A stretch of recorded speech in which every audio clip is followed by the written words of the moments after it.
Hello, we're going to look at the chain method, which belongs to the iterator trait. You can see the example here in the documentation. A1 is an array, A2 is an array. Here, you take A1.iter and then .chain, and then you do A2.iter within the parentheses. So let's just run this. Opens up Rust Playground. Just make that a bit bigger for you. Hopefully that's okay. And it runs fine. So let's look at some examples I prepared earlier. I started looking into this for different ways to work with arrays and concatenate them, etc. So if you look here, sorry, back up to the top, X and Y both got 4 elements. Another way of doing it is to take a mutable result, specify how many elements you will have in it, if you know this ahead of time. And when you print it, you get a result, and you still have your originals. You can still have X and Y to work with. Next, this one's a bit convoluted, and I probably wouldn't want to come up with this. I think it's a bit messy, and yeah, confession, it came from ChatGPT. I understand what it does, but I don't think I'd ever want to be using it or trying to unpick it. It's a visual nightmare. I think if you pick it apart, you've got zip, and zip is obviously taking the 1 and the 5 adding together, the 2 and the 6 adding together, 3 and the 7, the 4 and the 8. So it's using zip, iter, map, collect. I'll just put that in there out of interest. So to join 2 arrays of characters, we've got hello and we've got hola. If we just scroll down, you'll see you can do hello.cars into iter, hola.cars into iter. Then you can chain those together. So this is where the chain comes in.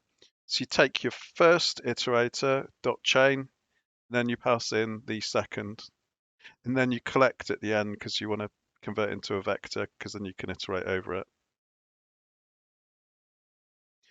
Again, the chain got vec 1, 2, 3, 4, 5, 6, as we just saw in the Rust playground. Let me just do TI, turn off the inlay hints. So numbers, which is your first array, into iter. So you do the same again with the second, but that's actually an argument that you pass in to the chain function. And then you can iterate over it, your combined iterator. So in the last example, the chain is used to concatenate the iterators created from the 2 vectors, numbers and more numbers. The resulting iterator produces elements from numbers first and then from more numbers. The loop then prints each element from the combined iterator.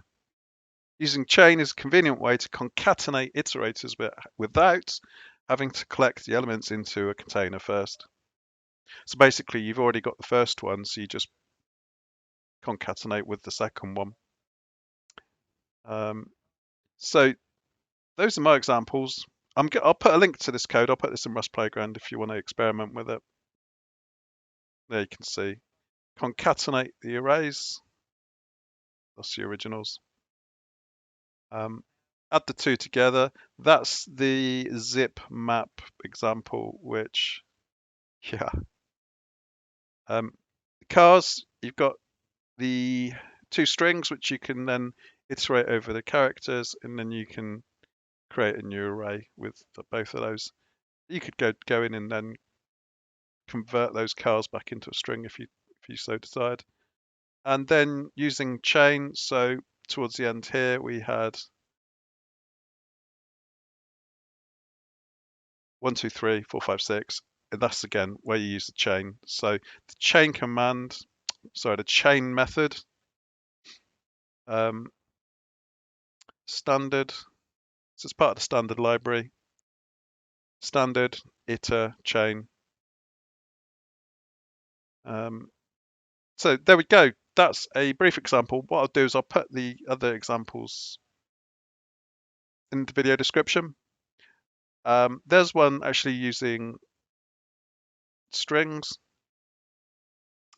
You can use strings, or here